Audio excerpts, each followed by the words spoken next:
Assalamu alaikum warahmatullahi wabarakatuh. Tunapenda kuendelea na kuangalia baadhi ya ndoto. Tulitoa ilmu kutokana na ndoto za mtu akiota ndoto hizo anakuwa yuko katika kheri. Lakini kuna kinyume chake, kuna mtu akiota baadhi ya ndoto ajue amepata mashaka makubwa. Mwenye kuota ndoto zifuatazo basi ina viashiria vya kufungika kwa mwili, inaashiria kupatikana na marogo katika mwili wake, ama kunyemelewa na uadui ambao anao katika mazingira yake husika. La kwanza, kama mtu ataota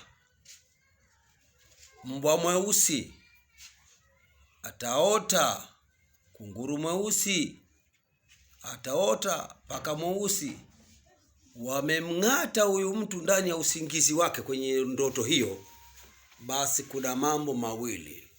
Jambo la kwanza, huyu mtu atakuwa tayari ameshaingia katika viashiria vya mambo mabaya ambayo anafanyiwa, na wengine wanakuwa tayari washapata majini wabaya ambao wako ndani ya mwili. Kuna wengine tayari watakuwa ni ishara ya kuwa na ushawi ndani ya mwili.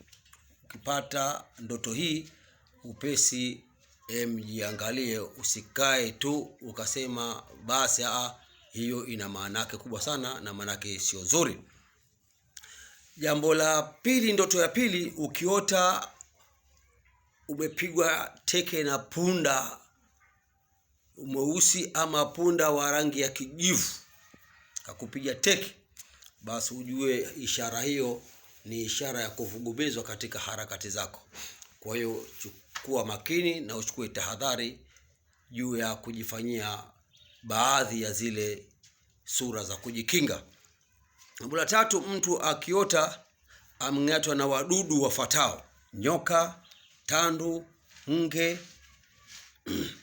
Umeng'atwa na umeamka asubuhi bado unaisikia ile hali ya kung'atwa, ule maumivu ya kung'atwa viko.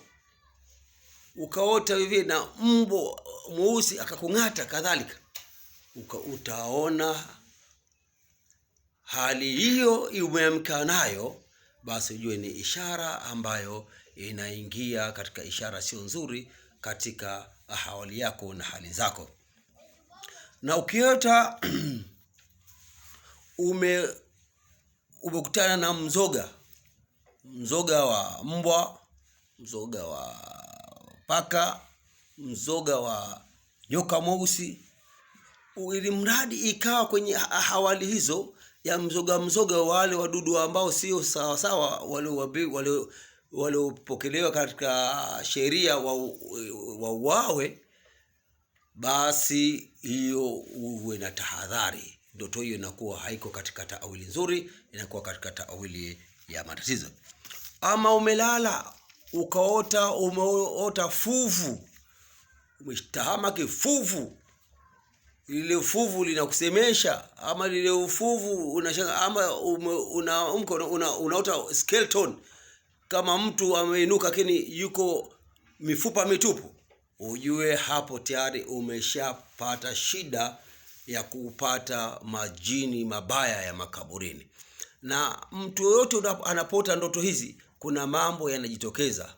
Kwanza, shughuli za huyo mtu umekuota ndoto kwa mara, shughuli zake zinakuwa zinasimama, na kila anachokipanga hakipangiki, na kila anachojaribu kujikakamua mambo yanakuwa hayasogei kabisa. Hata aliyekuwa awe na tajiri, hata kupewa msaada ama kukopa kunakuwa ni kugumu. Kwa nini? Tayari anakuwa ameingia kwenye shida iliyokuwa kubwa.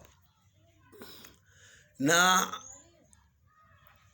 ya saba, ukiota umezungukwa na wanyama hawa wafuatao, lakini hali ya kuwa wanakutisha, hali ya kuwa kama wanakuparua, aliyakuwa. Lakini wako hawa wanyama mbwa, paka lakini wawe wa rangi gani kwa tawili?